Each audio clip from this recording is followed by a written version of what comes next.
A little tease.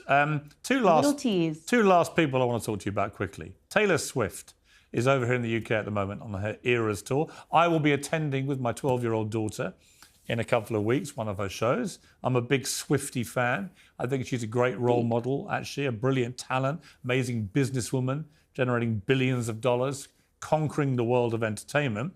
You think she's a toxic feminist.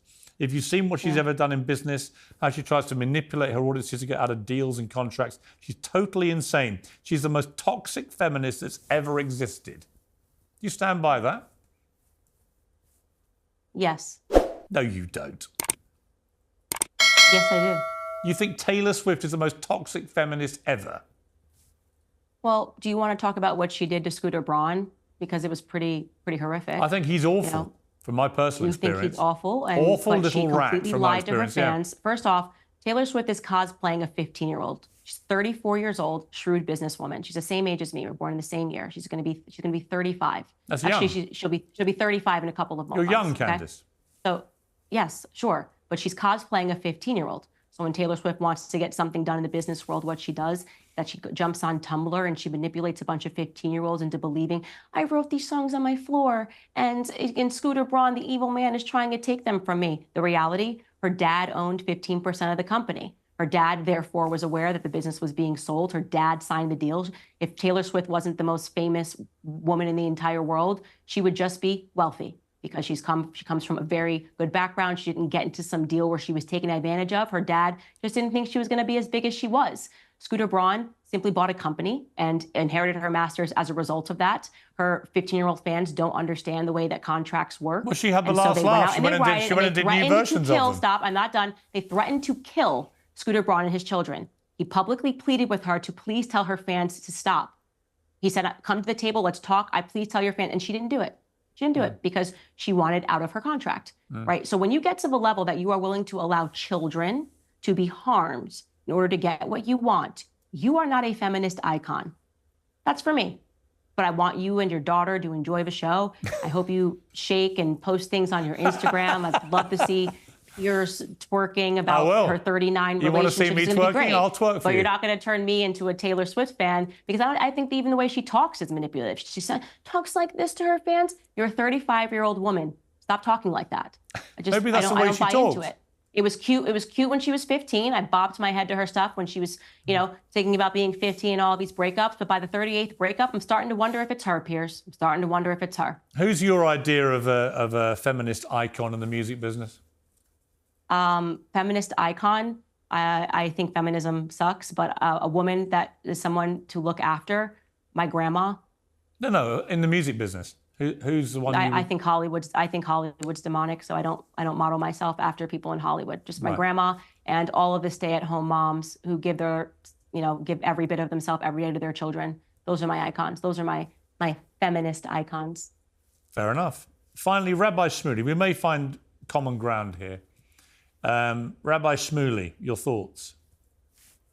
Mentally unwell, disturbed, violent, and for whatever reason, the media allows him to do things repeatedly. I think it's weird that he was on Michael Jackson's list of people that he said were trying to ruin his life. And it becomes stranger for me because I had no idea who he was when he started threatening me and my entire livelihood. And by the way, I posted, what a success. I successfully harassed Candace, said I was going to ruin her life, and I did it. Why is a man like that allowed to behave in that way without anyone in his community calling him out for it? It's very strange.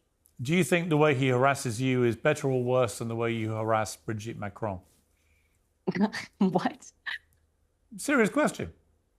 That was such a funny question. Are you out of your mind? I've done 2 episodes talking about Brigitte Macron. I've never, ever, ever threatened anyone's livelihood, so that I was going to ruin them and their lives and going to chase them out. Like he's violent.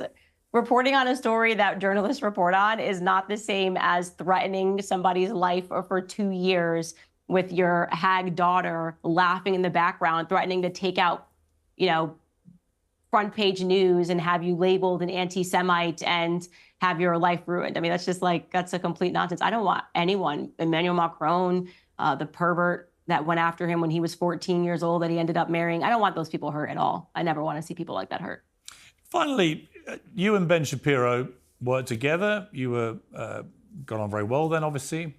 Then you fell out, you've left. A lot of talk about whether you two should get together for a big debate. If I was able to make that happen and moderate it, maybe a big uncensored special, the subsidiary rights to your channel and his. I probably wouldn't get away with that, but I'd try. Would you let that happen? Would you be prepared to publicly debate with no NDAs, all bets off, all information on the table, so that people can finally get to the truth? Because at the moment, no one really feels they know what really happened there. 100%.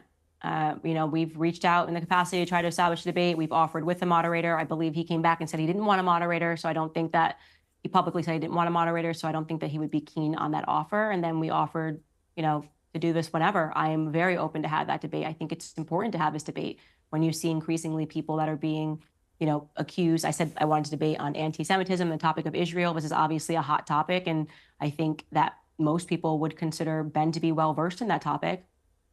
Yeah. And what's little old me, like you said, I didn't go to your journalistic school of excellence, and I've never even been a reporter. Who am I? Right? It should be easy. Exactly. Candace, we finally did it. We did an interview together. It went a lot longer than we anticipated, but I actually enjoyed it.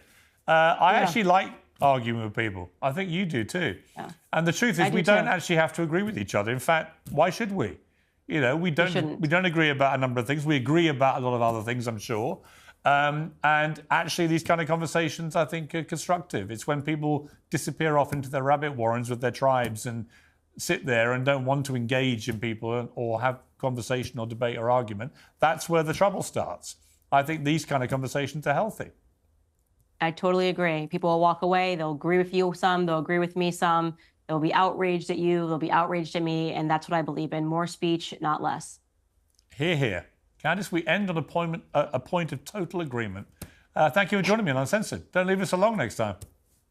Thank you.